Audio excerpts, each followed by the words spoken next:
Olá, realistas! Tudo bem? Cá estamos para mais um bloquinho sobre narcisista.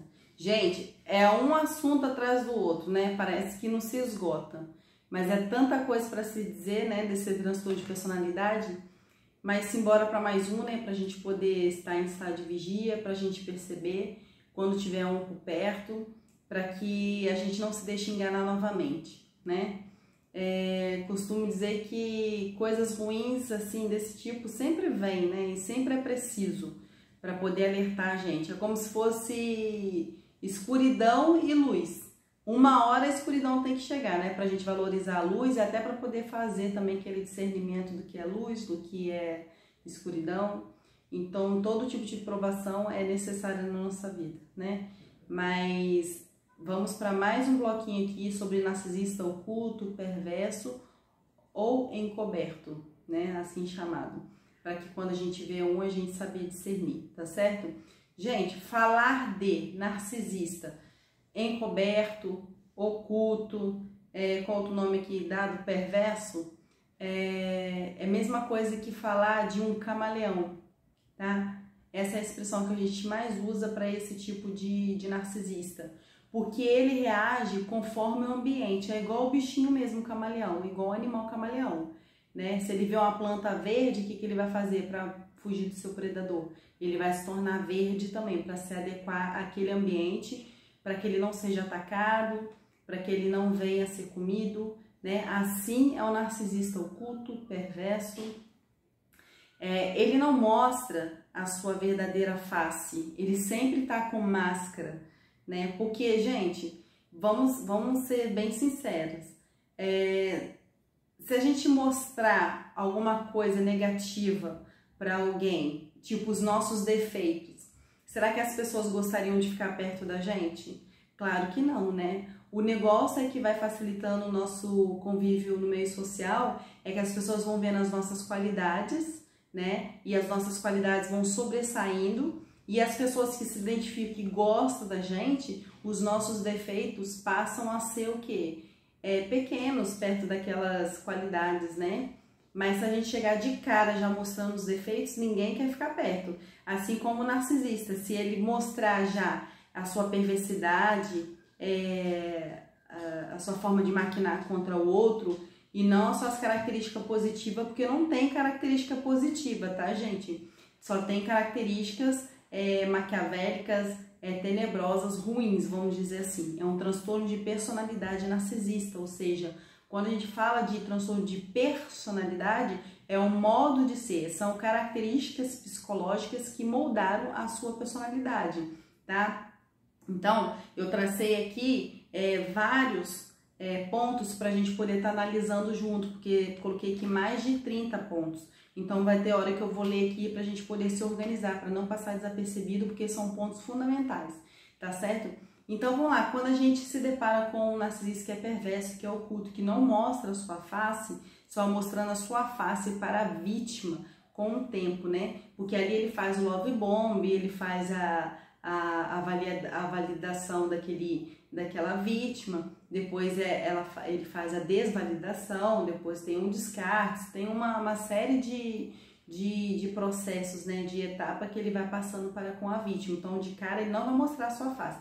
Mas se tem alguém que conhece a verdadeira face do narcisista, são as pessoas da sua clandestinidade, ou seja, são pessoas do seu ambiente interno, da sua casa. Sendo ele marido, mulher, filhos, irmãos, são essas pessoas que de fato conhecem a verdadeira máscara, a verdadeira cara do narcisista. E uma das características do narcisista, oculto, encoberto ou perverso, como você quiser chamar, é que ele é amigo de todos. Gente, não é saudável ser amigo de todos, né? Nem Jesus andou com todos, ele ali escolheu 12 para andar com eles, e dentre os 12 ainda um o traiu, para mostrar pra gente que sempre tem alguém difícil de lidar. Então, sim, Quando a gente se relaciona com as pessoas, a forma saudável é a gente, como se diz, se adequar a um tipo de grupo, ou seja, o neurônio espelho, aquilo que se remete dentro da gente, aquilo que mais se aproxima com a gente. Então a gente se identifica com aquele grupo, não que a gente vai se desfazer das outras pessoas, mas a gente se identifica mais com aquele grupo, né? Isso é normal, isso é do ser humano. Já o narcisista, ele é amigo de todo mundo. Ele não quer saber se a pessoa é ruim, se a pessoa é boa, né? Ele não tem, ele não esquenta se a pessoa é ruim, se a pessoa é boa, se a pessoa tem valor. A única coisa que ele coloca ali na cabeça dele para ser amigo de todo mundo são os seus interesses. Porque a gente, na sua sanidade mental, vamos dizer assim, né, quando a gente está saudável, se a gente vê alguma coisa errada na pessoa, a gente não quer se aproximar daquela pessoa no sentido de ser amigo daquela pessoa. Porque é aquele ditado mesmo que os mais velhos diziam, né? Me fala com quem tu andas que eu direi quem tu és. Eu não vou querer andar com uma pessoa que eu sei que claramente gosta de fazer mal às pessoas, que maquina contra as pessoas, que fazem mal às pessoas. Então a gente cria um distanciamento por conta da empatia, de forma natural, né? É neurônio espelho, então a gente vai se identificar com aqueles que se parecem com a gente. Mas o narcisista perverso, oculto, aquele que está sempre escondendo a sua verdadeira face, ele procura ali, ó, ludibriar todos que estão à sua volta, tá certo? Procurando ser amigo de todos, mas na verdade é uma cobra disfarçada, tá certo? E não é amigo de ninguém, a não ser de seus desvaneios, de suas vaidades, tá? O narcisista, o oculto perverso, ele oculta planejamento, ou seja, ele tem uma agenda, ele tem um esquema para cada pessoa. Então ele tem uma funcionalidade para cada pessoa que é existente na sua vida. Olha, aquele ali presta para me dar carona, aquele ali presta, isso na visão do narcisista, tá? Aquele ali me presta para me dar dinheiro, para me sustentar. Aquele ali presta para poder satisfazer as minhas necessidades afetivas. E não que ele tenha necessidade afetiva de forma direta, de querer carinho, compreensão, essas coisas, nada disso. Mas é uma agenda de querer ter pessoas emotivas, pessoas empatas à sua volta, porque, como se diz, facilita a sua agenda. Ter filhos, se demonstrar carinhoso, isso tudo abre portas, cria confiabilidade entre as pessoas, credibilidade, tá entendendo? Então até o empata também tem ali com ele a sua agenda. Ele também alimenta um ego das pessoas certas, ou seja, se ele vê que é aquela pessoa que é mais assim, como se diz, mais vaidosa, mais soberba, aquelas pessoas que tendem a sobressair as outras, porque o que acontece de fato? As pessoas que são mais soberbas, as pessoas que, né, se acham mais, elas tendem sim a sobressair um pouco mais entre as outras pessoas, que as outras pessoas às vezes estão sofrendo ali de baixa autoestima, tem algum problema ali que não consegue ver o seu valor de fato, então não são pessoas soberbas das outras pessoas, são pessoas que sobressaem. E o narcisista tem essa perspicácia de poder ver, de poder detectar quais são essas pessoas que fazem a diferença, vamos dizer assim. E ele se aproxima dessas pessoas, como se diz, ele se usa dessas pessoas, do ego dessas pessoas. Então quer dizer aqui que ele nutre o ego das pessoas certas, ou seja, das pessoas que estão em destaque em grupos, tá? Então veja que tudo que ele faz tem uma agenda, veja que tudo ele faz é maquinado, veja que tudo que o narcisista perverso, oculto ou encoberto, como você quiser chamar, ele tem ali como tramado mesmo um objetivo, um fim, né? E também, o narcisista também encoberto, ele é extremamente invejoso. Gente, eu tava lembrando de uma vez que eu, perto de uma narcisista, ela viu a amiga dela indo pra praia e ela disse assim, ela deixou fugir assim, nossa, mais uma vez indo pra praia, mais uma vez tirando férias, mais uma vez isso, mais uma vez aquilo, e eu aqui só trabalho, eu não tiro férias. E trabalhava também na mesma instituição, tá, militar. Então, ela ficava enfesada, vamos dizer assim, chateada, né, mas com inveja, que a outra viajava e ela não. Gente, é só pegar o dinheiro e viajar, qual é o problema, né? Mas não, a pessoa escolhia ter inveja. E, gente, muito curioso também a inveja, que a neurociência hoje já comprovou que a inveja chega a doer. Ela dói, tá certo? Então veja que o narcisista perverso oculto, ele é extremamente invejoso, né? Seria somente buscar, né, um roteiro para viagem, pagar uma viagem e pronto, acabou. Só que não, a pessoa escolheu ser invejosa e ela disse com essas palavras: ai, que inveja, fulano está viajando, mais uma vez, né? Então eles são altamente invejosos. Coloquei aqui também que eles se comparam com outras pessoas.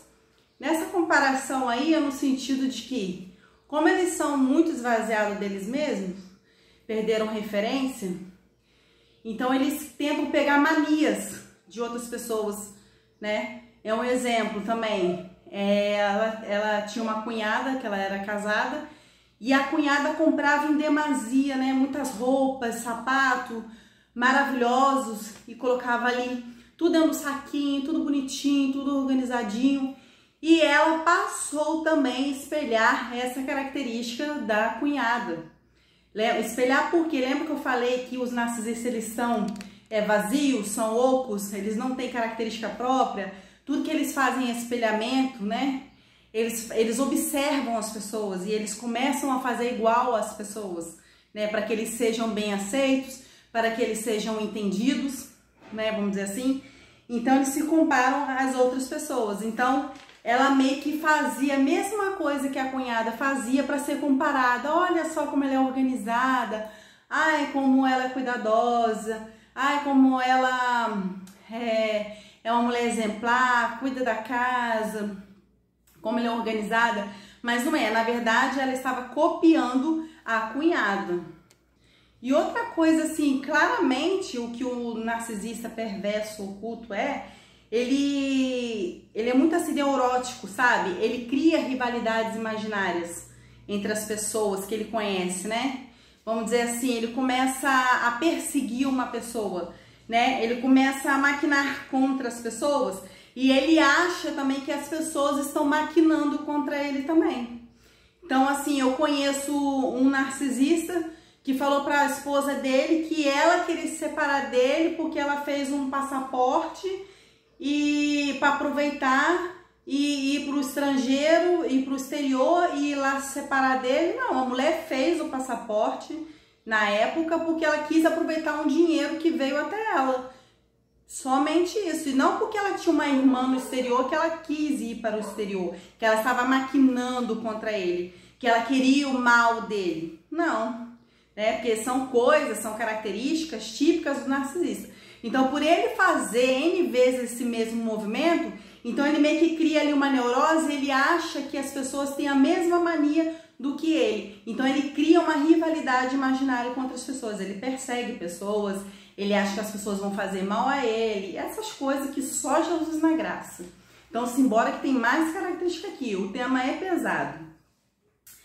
Silenciosamente eles oprimem, mas as pessoas certas.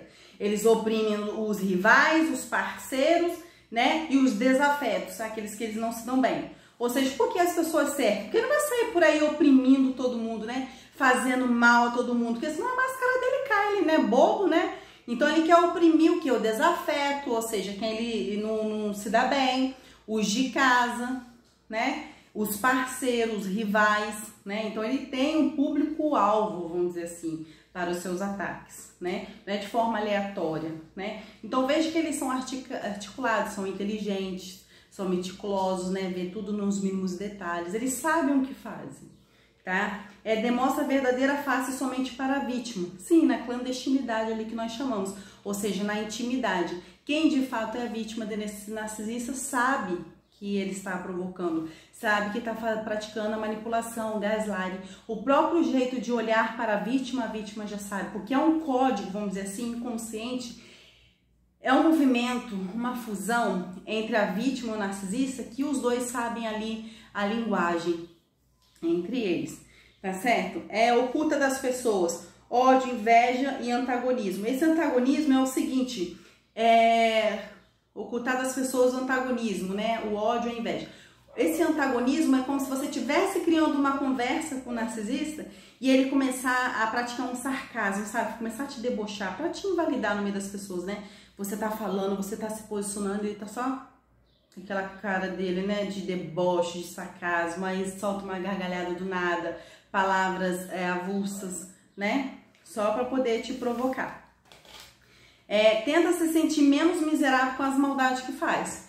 Porque ele é tão assim esvaziado, ele não tem valor nenhum próprio, que ele acha que pelo fato dele conseguir enganar pessoas, pelo fato dele conseguir fazer tanta maldade com as pessoas, é que ele se torna menos miserável, ele meio que se reforça em cima dessas coisas, sabe? Nossa, muito bacana, né? Só que não, né? Você vê como que eles são miseráveis, vamos dizer assim. Então, para se sentir menos miseráveis, né?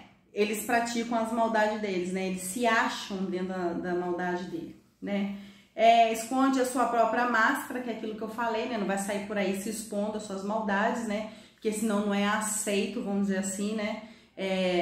Essas pessoas chegam na surdina, chegam na falsidade, alimenta ego de pessoas certas, aquilo tudo que nós falamos aqui. Demonstra falsa humildade, simplicidade, mas somente para extrair algo das suas vítimas. Claro, né?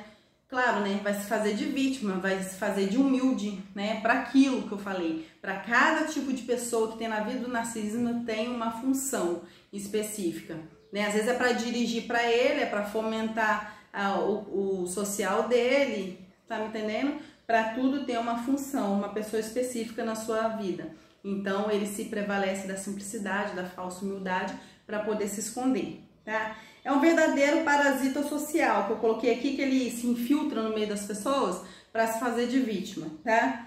Observa e estuda suas vítimas, por isso que às vezes as vítimas chegam assim a pensar, nossa, como que ele conseguiu, né, me atacar nessa área? Por quê? Porque ele passa o dia todo te estudando, né? O próprio jeito que ele manda uma mensagem para você, ele sabe se você vai responder ou não, né? A forma com que você responde, se você está chateado com ele ou não, se ele conseguiu o suprimento, se ele conseguiu te irritar, se ele conseguiu roubar sua paz. É complicado, eles são bem articulosos. Não tem virtudes que possam trazer satisfação para ele mesmo, ou seja, a gente tem ali umas virtudes, né? Eu sou correta, eu sou satisfeito com a vida, eu tenho gratidão por Deus, por tudo. Ele não tem essas satisfações, essas virtudes satisfatórias, entendeu? Então, se ele não tem essa virtude satisfatória, por quê? Porque ele não consegue olhar para dentro dele. Ele é tão miserável, ele é tão esvaziado, né, que é o modo de ser dele. Ninguém muda narcisista, pelo amor de Deus, não vamos ter pena, porque são pessoas altamente perversas e ruins. Como ele não foi criado olhando, né, para dentro dele, para se melhorar, aquela coisa toda, né, ele não tem ali a satisfação, as virtudes de satisfação.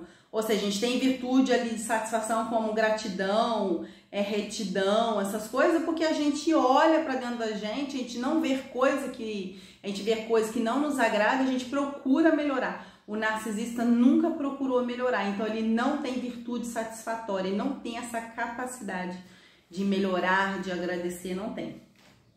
É sensível ao extremo, por quê? Porque eles são infantis, tá? Eles não desenvolveram ali, o seu ego é infantil, lembra que eu falei? Assim como o codependente emocional também. Ambos têm um ego infantil, né? Não amadureceu, não tem ali o discernimento mesmo do limite das pessoas, do seu limite, né? Por quê? Porque só tá olhando a perversidade. Então, quando você só olha a perversidade, não olha o limite, não olha as coisas boas da vida, não olha os devidos freios, então você perde ali mesmo vamos dizer assim, o time mesmo da vida. Então você se torna sensível, infantil, né? Você acha que tá tudo ali ao seu bel prazer, que tudo é em função de você, e não é, né? Tudo tem sua hora, tudo tem seu preço, e é isso. São falsos, cruéis, maquiavélicos, hipócritas, né? Seduzem pessoas, né, para poder ganhá-las, ou seja, especificamente também vai tentar seduzir os amigos da vítima, né? Só para dizer assim que conseguiu pegar os amigos também da vítima. Só por questão mesmo assim de gostinho, sabe? Uma coisa bem diabólica mesmo. Às vezes nem faz questão daquela amizade. Às vezes não, nunca faz, né? Porque as pessoas que envolvem o narcisista sempre têm uma funcionalidade, uma agenda, né, para ele. É como se fosse um objeto, meramente isso para ele, as pessoas, né? Então ele seduz os amigos da vítima só para ganhar, só para dizer assim que tem um certo poder sobre a vítima e sobre as pessoas. E se a gente causar algum tipo de ferida narcisista, gente, nesse narcisista oculto, perverso, que seja, ele vem sempre de forma sorrateira. Ou seja, ele sempre trama contra a gente, tá? Porque ele é incapaz de dizer assim pra ele, poxa vida, como os empatas, né? Como os codependentes, ele é impossível, ele é incapaz de chegar e falar assim, puxa vida, eu sacaneei aquela pessoa, ela ficou ofendida comigo, eu machuquei aquela pessoa, que não sei o que, ele nunca faz a retratação, nunca pede perdão de forma legítima, pode até pedir na falsidade, mas de forma legítima, de forma sentida. Então, abre-se nele uma ferida narcisista, porque qualquer coisa que você faça contra ele, ele acha que foi diretamente contra ele, foi algo pessoal, e não pelo fato dele ter magoado aquela pessoa, entendeu? É uma coisa assim maligna, uma coisa muito estranha mesmo. Tem embates mentais, ou seja, ele tem paranoia, né? Ele cria algo contra as vítimas, ele fica ruminando, né, aquilo, tipo, é isso que eu tô falando, a ferida narcisista, ele tem alguma coisa contra a vítima, ele fica passando o dia pensando, maquinando aquelas ruindades naquele tipo de pensamento, tipo pensamentos ruminantes que a gente chama, né, a pessoa fica ali só, ruminante como se fosse a vaca comendo a grama, né, que a vaca ela faz assim, ela digere a grama, depois ela traz de volta pra boca e ela fica ali, ó, ruminando, né, uma coisa bem estranha, tipo assim, pra vaca é normal porque é o funcionamento dela, Deus fez assim, a natureza, enfim. Mas estamos ilustrando aqui a forma com que o narcisista lida, né, com uma ferida narcisista, com uma coisa que ele não gostou, né? Então ele lida de forma ruminante, ele fica maquinando contra a vítima, ele cria paranoias, e é isso, meu cachorro latindo. Se aproveita de qualquer situação para ganhar reputação, né? Não quer saber quem é que está envolvido, se ele está brigado com a pessoa ou não, se ele tiver que se favorecer, se promover diante daquilo, ele está dentro. Coloquei também que quando o narcisista encontra também um narcisista superior, porque ele está num ambiente e aquele narcisista, como ele consegue estudar as suas vítimas e as pessoas à sua volta, ele é muito observador, maquiavélico, muito maligno, muito ruim, muito observador, muito articuloso, ele também consegue perceber um outro narcisista existente também naquele ambiente. E se ele sente que aquele narcisista é acima dele, ou seja, consegue ser mais ruim ainda do que ele começa a servir essa pessoa. Olha só, ele começa a servir aquela pessoa, né? Para aquela pessoa trazer algum benefício a ele, coadunar com os pensamentos dele, com os planos dele, e também trazer essa pessoa como um macaco voador também, que são aqueles recrutados que nós fizemos o vídeo. Acho que foi ontem ou anteontem. Ontem fizemos um vídeo sobre macaco voador, né? Que são os recrutados por ele para poder fazer parte de suas maldades. Então, se no ambiente ele vê que tem outro narcisista mais poderoso do que ele, vamos dizer assim, mais maquiavélico do que ele começa a agradar aquele narcisista para poder coadunar com ele nos seus planos, nas suas indiretas, que seja, nas suas maldades. Então, de qual forma servir? Começa a dirigir para aquele narcisista, né? Fingindo que não quer nada com nada, mas um consegue ver o outro ali, o que o outro quer, né? Por serem parecidos, o neurônio espelho, ele permite essa aproximação, eles sabem que um tá usando o outro, mas enfim, dirige para aquela pessoa, começa a agradar, apresenta pessoas importantes, porque que apresente para ele também pessoas importantes, é um jogo ali, né, de tabuleiro, vamos dizer assim, e se aproxima de outros narcisistas também, no sentido também de ter também outras fontes, ou seja, outras vítimas também. Então, gente, essas foram as N características, vamos dizer assim, do narcisista perverso, né? Oculto, maquiavélico, vamos dizer, como você quiser chamar, tá? Mas são 3 nomes, oculto, perverso ou encoberto. O encoberto eu sempre esqueço, mas enfim. Que são aqueles mesmo que se escondem mesmo atrás das suas maldades, né? Então é isso, foram várias características, eu preciso que vocês olhem o rol aí das características, né, uma por uma, para ver se de fato vocês conseguem identificar o narcisista perto de vocês. Essas características foram criadas através do DSM-5, tá? O diagnóstico de doenças mentais. Então eu queria que vocês vissem esse rol, vamos dizer assim, para ver se vocês identificam alguém próximo a vocês, para vocês se protegerem, tá? Dentre esse rol de características, se tiver 5, minimamente 5, já pode ser considerado com esse transtorno de personalidade narcisista. Então isso é muito sério, se preserve, tá certo? Fique atento. E gente, muito obrigada, tá? Sejam bem-vindos aqui na minha página. Eu tenho uma página também no Instagram, que é o Real Life Diário 10, tá certo? Tem lá as figurinhas terapêuticas, tem uma interação lá bem legal também. E quero agradecer aqui. E quem puder compartilhar, compartilha, curte, comenta, que eu vou ter o maior prazer de comentar também. Se você achar que esse vídeo foi pertinente, foi bom para você e é de grande valia, curte aqui, tá bom? Beijo, fiquem com Deus, tá bom, meus amores? Beijo realistas, até o próximo vídeo, tchau!